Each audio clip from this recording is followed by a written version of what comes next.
Erica, when you look at the success of this, the bidding war for the movie rights, just the numbers, I mean, can you remember a time when you were concerned about how this would be received, how people would react to what you were writing? I think you're always concerned about how you'll be received and how people will react to your writing. That's part and parcel of being a writer, being an author. And I think one of the things for me is all you want to do is be read.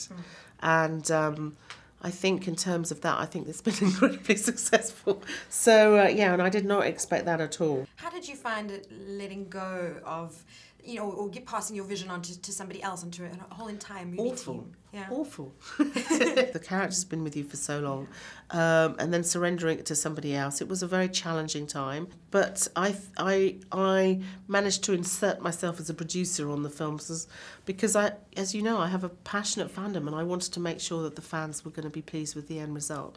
And I think for all of the creative conflicts we had, which were inevitable in a collaborative creative medium, that's going to happen whatever you're doing. I mean, there are going to be inevitable conflicts, but yeah, I think that we resolved them, and the result is I think the fans will be pleased. Sam, you've dealt with passionate fans before, I mean, to a smaller degree, obviously, with your previous film, Nowhere Boy. And how did your experiences differ? When I first came in for the meeting, the interview, if you like, for the job of 50 Shades, they said, are you're not used to dealing with a big fan base. And I said, well, Nowhere Boy was a movie about John Lennon, and he was one of the Beatles. I am a little bit used to it. And how you deal with it is to listen and be respectful to everyone's opinions, but then you have to stay true to the vision that you have at the same time. Jamie, when did you realise, when you got on board this project, just how passionate the fans were? Even before I'd read the books or I had any involvement with this project, I was aware that, probably around that time that it was nearly 100 million people had read the book, and now it is over that.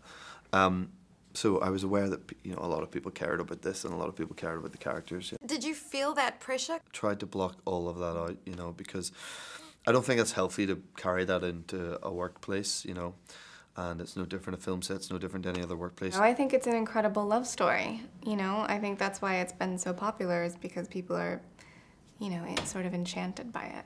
What do you think it is about Anastasia, though, that's made her so popular? I think it's the fact that she's, a quiet and private person, but with this incredible strength to her. Anastasia had a laptop given to her to do her research. You had 2 children. How did you do your research? I did my research over several years. I remembered fairly recently that back in the day, I'd picked up a book called Macho Sluts by Pat Khalifa, which is all about lesbian BDSM. And I ended up reading that and thinking, wow. Read some books and got into some forums and just talked to people. And yeah, it was an interesting time. Much was made about, the headlines were all about the sex and in the book and all of that. But at the heart of it, it's the love story that I think... Thank you. that I think that the fans have been responding to. Absolutely, absolutely. Which love story got you? Was it Twilight that got it was, you? It was Twilight, but I've always been a romance reader. And yeah, Twilight particularly I thought was just a fabulous love story. I think Stephenie Meyer knocked it out of the park, and she inspired me and so many other women to write, and I'll be forever grateful to her.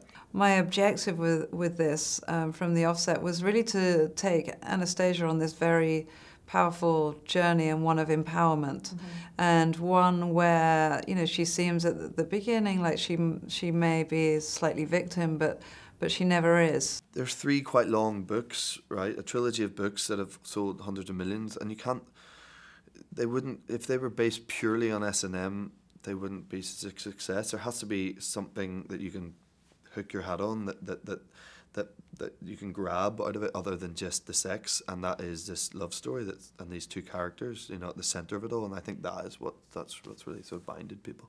Thank you so much. Thank you very Binded, much. But I'm pumped. Oh yeah.